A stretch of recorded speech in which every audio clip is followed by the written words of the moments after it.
Characters are at the heart and soul of any good book, and every character needs a couple of characteristics if we want it to succeed and connect with readers. And by the end of this video, you will know what all of those things are, so you can make sure that you include at least most of them inside of your book. My name is Jason. I'm the Nerdy Novelist. I've been teaching people how to write, edit, and self-publish their books for years now as my full-time job. So I've seen a lot of what works and a lot of what doesn't, and I've also seen a lot of authors succeed where others fail. And some of the things that I'm going to discuss with you in today's video are what make the difference between a book that resonates with a ton of readers and a book that doesn't. So with that in mind, here are 9 characteristics of a good character that I strongly recommend you try to include in your book. The first is a proper motivation or motivations. Now, a lot of people will tell you that your characters need to have goals inside of your book. That is true, but a goal is actually not the objective that we have here. We want to make sure we understand the motivations behind those goals, because goals can come and go. They can achieve them, they can not achieve them, but ultimately the reason why your character has a goal is what their underlying motivation is. Now, your character may have more than one motivation, and bonus points if you have 2 motivations that kind of conflict with each other, because that will create a much more well-rounded character. We all have motivations that conflict with each other. For instance, I struggle with food addiction, meaning I have a strong motivation to eat food that I know is not good for me, and also a strong motivation to not eat that food that is really good for me. And so those 2 things conflict and create, in my case, a very realistic reaction to how food addiction works. I'm sorry if that's TMI for some of you out there, but I'm very open with it. A lot of books start out with your character wanting something. They have a goal. Oftentimes that goal is either achieved early on in the book or it is not achieved. It is sort of brushed under the rug when more important things come around. But if you understand the motivation for that goal, then that goal will not have been set in vain. We want to be able to understand the character, and having that goal with the motivation pointing toward that goal is a great way to establish your character in the first act. And then later you can see that same motivation creating other goals that the character has over the course of the story. So that's motivations number 1. Number 2 is external conflict. Now, this isn't necessarily something that is part of the character themselves, but it is something that will happen to the character, and it's probably the most obvious thing that happens to the character, and that is external conflict. External conflict is basically all of the stuff that happens outside of the character's control that happens to them over the course of the story. It is a good deal of what the plot is made of. For instance, the antagonist usually creates a lot of external conflict for the protagonist, stuff that is outside of their control and stuff that they have to react to and start being proactive against if they have any chance of succeeding at the end of the book. But external conflict is also a great way to get a glimpse inside the mind of the character in how they react to that external conflict. Do they run? Do they hide? Do they confront it head on? All of these things will say a lot about your character, and so you want to have a good idea of how they react to external conflict before you get started on writing your book, so that you understand how they are going to react in every situation. The third aspect that you need is internal conflict. So this comes in large part from a couple of things. It comes from the character's wound, which I'll talk about in a second, but it can also come from those conflicting motivations that I talked about in the first item. If you have a character with conflicting motivations, that is going to create internal conflict. Maybe they have a strong desire to,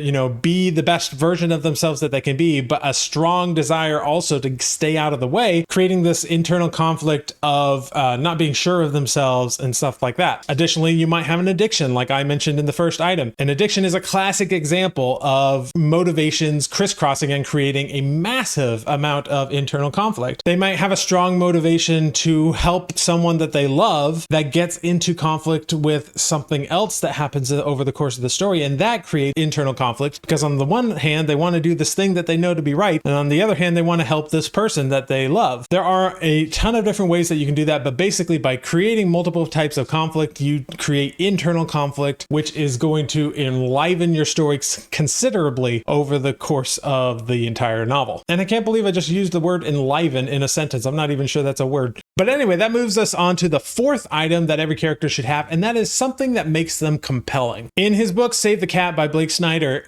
the concept of saving the cat is actually at the root of this idea of creating a character that is compelling. Now, a lot of people mistake Save the Cat as a way of just making a character likable likable. If you want the character to be likable, you have them save a cat out of a tree or something, the equivalent of that, right? Some act of kindness that suddenly makes them likable. Well, where people mess up with this analysis is that that type of likability is only one way to make your character compelling. And Blake Snyder is very open about this. He gives plenty of examples of ways to make a character compelling, but not necessarily likable. One of the examples he gives is the main characters in the film Pulp Fiction, where there are other tactics used. For instance, humor. We get to like Samuel Jackson's character because he's funny, but also even though the two main characters are bad guys, basically from the very beginning, that's well established, there is another bad guy that's above them that's even worse, and that's another way to make a character compelling. There are a ton of different ways to make characters compelling. You can impress them in a certain way. For instance, look at John Wick. By having the villains kill the dog in John Wick, which is kind of the exact opposite, supposedly, of the idea of saving the cat. Instead, they kill the dog. And yet that is a perfect save the cat example because it is a perfect way for us to build empathy with the main character of John Wick. So having them be impressed in some way, making them funny, making them have an act of kindness, that is still a good way to do it. You can also make them really, really good at something. They have a job that they are extremely good at, and that is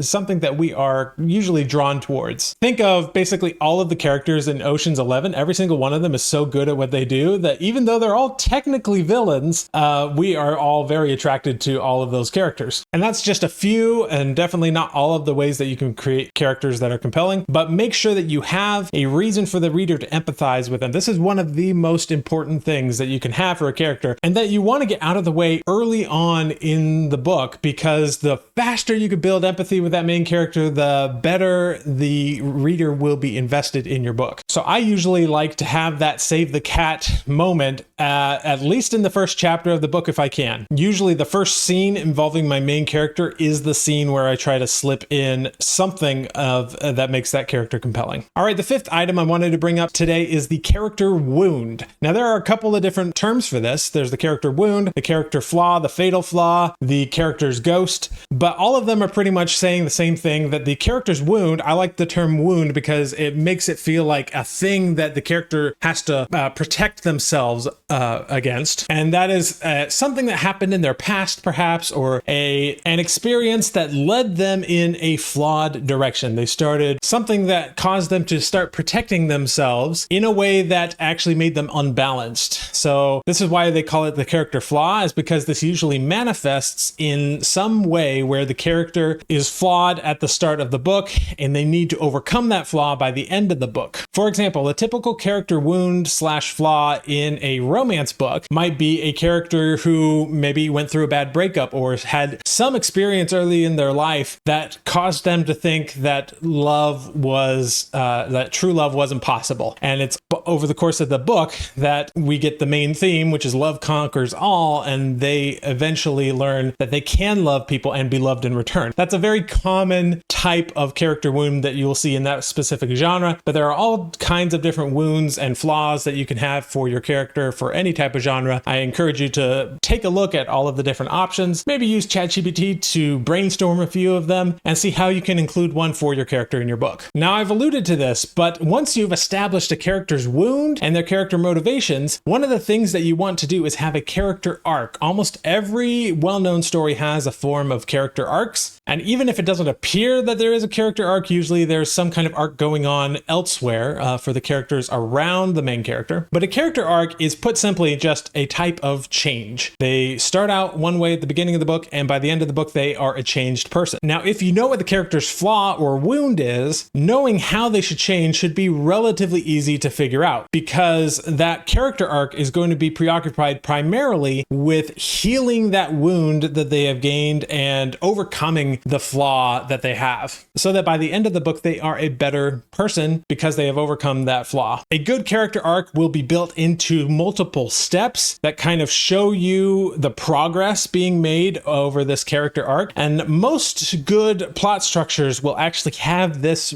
arc baked in, at least for your main protagonist. You may have to add character arcs for secondary characters, although those usually tend to not be quite as fleshed out as the character arc for your main protagonist. For instance, a good character arc for Han Solo, which is one of my favorite side character arcs, is only about 4 different scenes. Han is in a lot more scenes than 4, but there are at least 4 scenes where we get to see the progression of his character arc, which culminates at the end where he comes and saves Luke. Now, if you want to have a much better idea of a story structure that guides you through the character arc process for your main protagonist, I would strongly recommend you go check out my plot module, which I developed to specifically step out every single step of a typical one protagonist novel, which is what most of us write, especially when we're starting out. And it gives you in 40 chapters exactly everything that should happen to that character and to advance the plot. So go check that. You can get it by signing up to my email list, which you can find in the link down below. All right, the next item that I wanted to address is realism. And by this, I mean a well-rounded character. There's a lot of debate around how real your story should be. Some people say that stories should not really be real at all, that they're just anecdotes for life. Some people say that it should be as real as possible or it will not be taken seriously. I tend to fall somewhere in between. As a fantasy writer, I understand that you can't be that realistic because I'm writing fantasy. Same goes if you're writing science fiction or superheroes or certain types of children's literature or dystopian. A lot of these different genres basically do not work with the concept of realism. However, I have found in my study of suspension of disbelief that in order to suspend disbelief around one major thing that you've changed in the concept of realism, you have to make everything else feel much more real and be more authentic.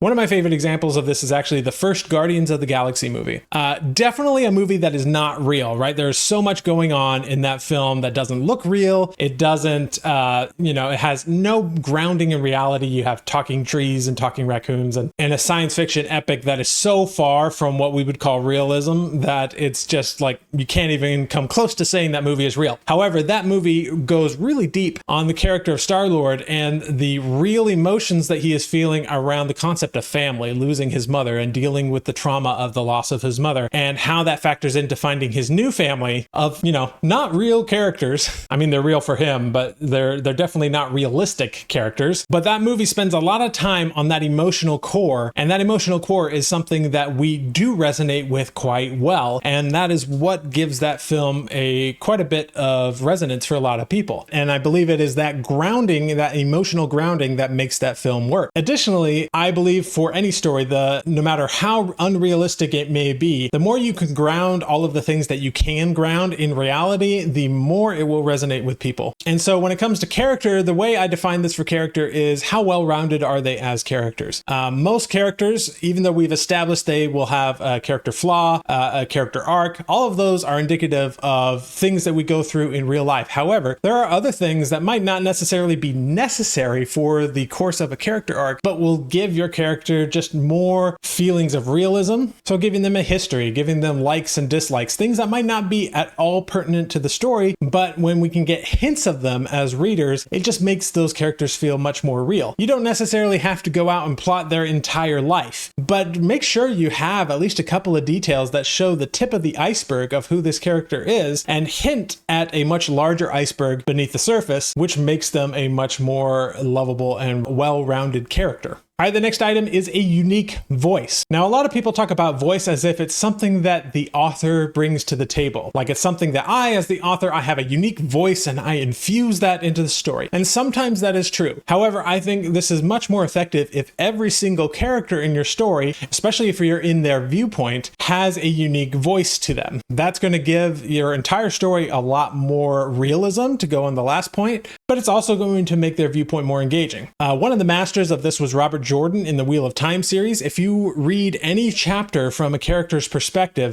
even though it's written in third person limited, you can tell what character you're in the viewpoint of just by reading the text. It doesn't even need to tell you who it is, but you can tell by the idioms that they use or the way they view something that is happening outside of their awareness. One character might refer to a lot of things with a lot of different fish analogies because she grew up in a fishing village, while as another, who is a much more humorous individual, individual and very cynical about the world, looks at the things that are going on around him with this humorous, cynical attitude. And that's what I mean when every character should have a unique voice. Every single one of us views the exact same event very differently. And a good exercise for this is to actually go through and record an event, but try to record it from 3, 4, 5 different character perspectives, and how would they talk about that exact same event differently based on their own personality. It's a great exercise to go through. All right, the ninth and last item that I wanted to bring up today is a little bit of maybe a controversial one, but it is a silhouette. This is something I got by, I believe it was Howard Taylor, who's a comic artist, responsible for one of the longest running web comics of all time called Schlock Mercenary. And one of the things that he mentioned that is not just relevant for comic books is that every character should have a silhouette, meaning if you saw just their silhouette, you would know who that character is. So this goes back to the physical description of that character. What are some ways that you can make them unique from all of the other characters in your story, so that if you were to have a lineup of them and you couldn't see their face, you would still know which character is which.